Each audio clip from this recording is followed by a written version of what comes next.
Anyway, what I wanted to tell you is today is extraordinarily significant in history, especially for today. And I might even write about this tonight.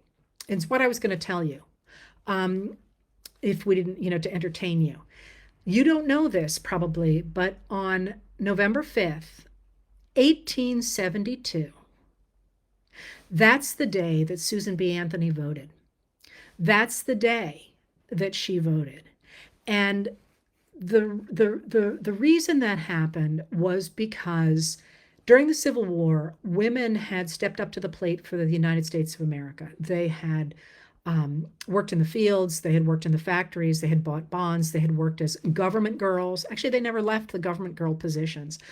So they were women working in the government from the Civil War on. They had worked as teachers and they had worked as nurses. Those had previously been menial tasks. They became pink collar during the war.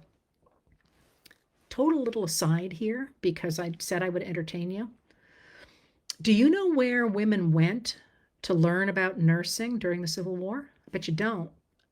And I find this fascinating. What women had been nurses before the Civil War? You're going to say Florence Nightingale, right? Or maybe you weren't. Nuns. They had to go to the nuns in America, who before the war, Catholics had been really looked down on, but nuns had been nurses forever.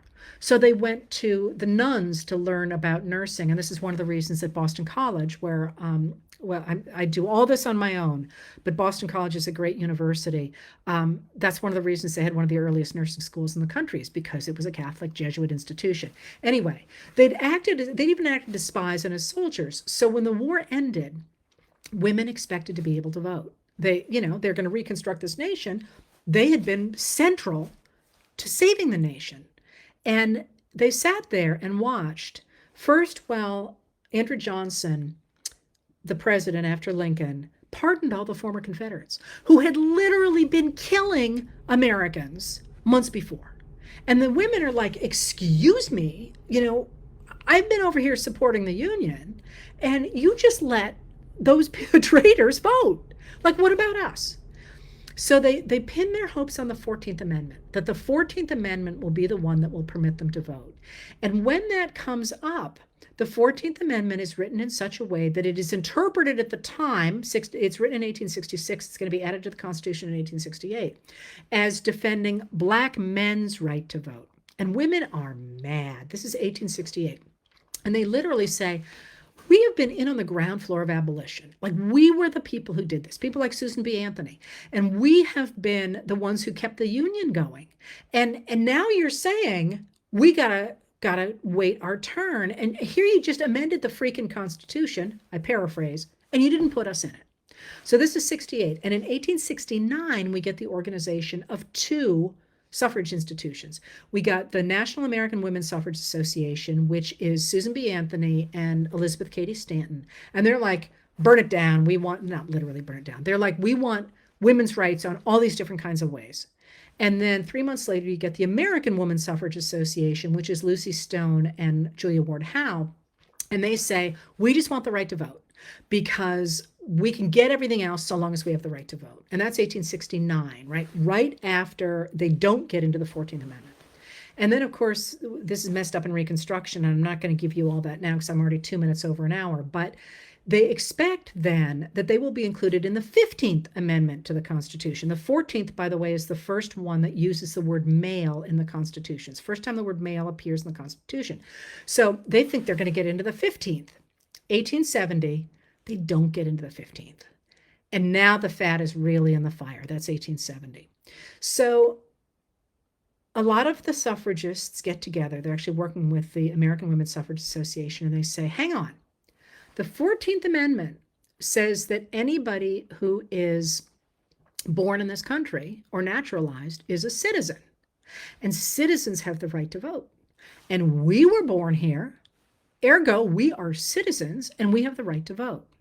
So in 1872, they held a vote-in. They literally, women who wanted to vote went to the registrars, and these places were, this is before we have the government running polls. Polls are in bars and they're in taverns and, where men hang out, because it's a men thing, right? And they show up. and they try to register to vote. Um, and I'll tell you a little bit about how that works or not. Susan B. Anthony successfully registers to vote in New York State. And she registers to vote and she votes on November 5th, 1872. She casts a vote.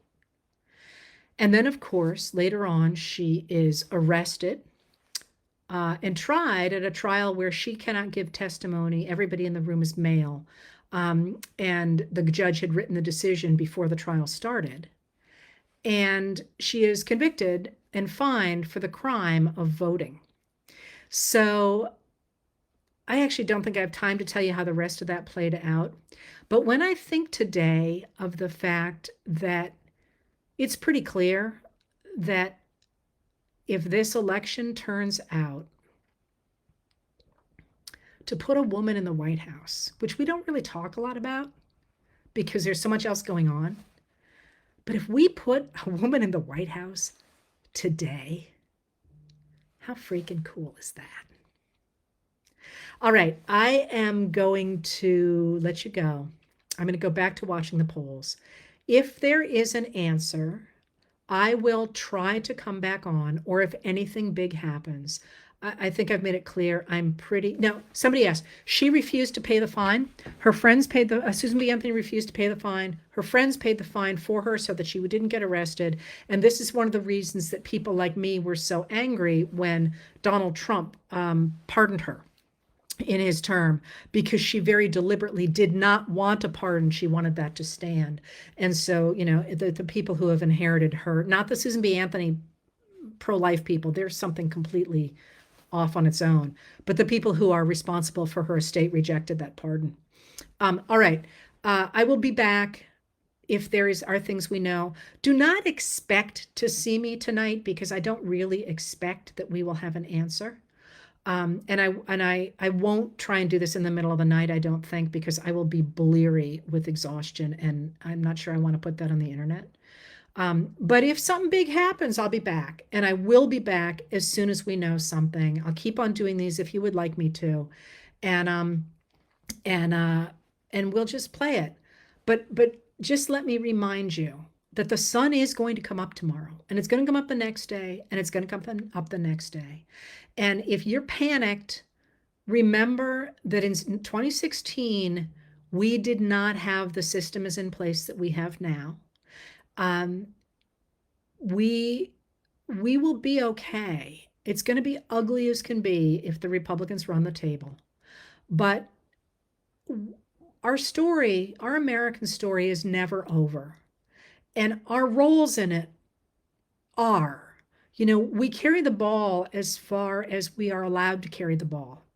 And we're still carrying this ball. And we will continue to carry this ball.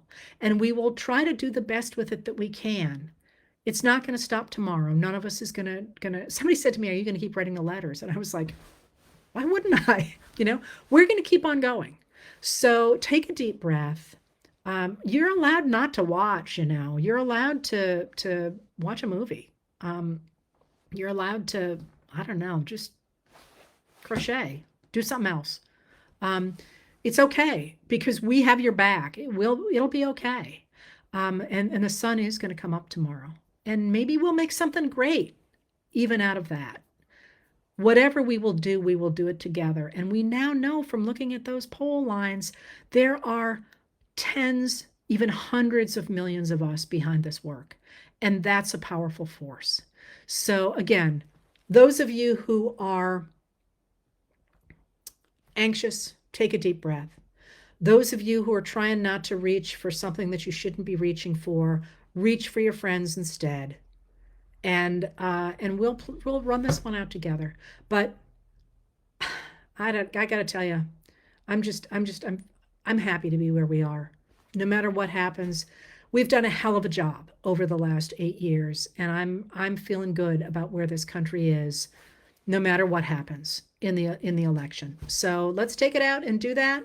And I'm gonna let you go. And I hope it'll all turn out okay. See you soon.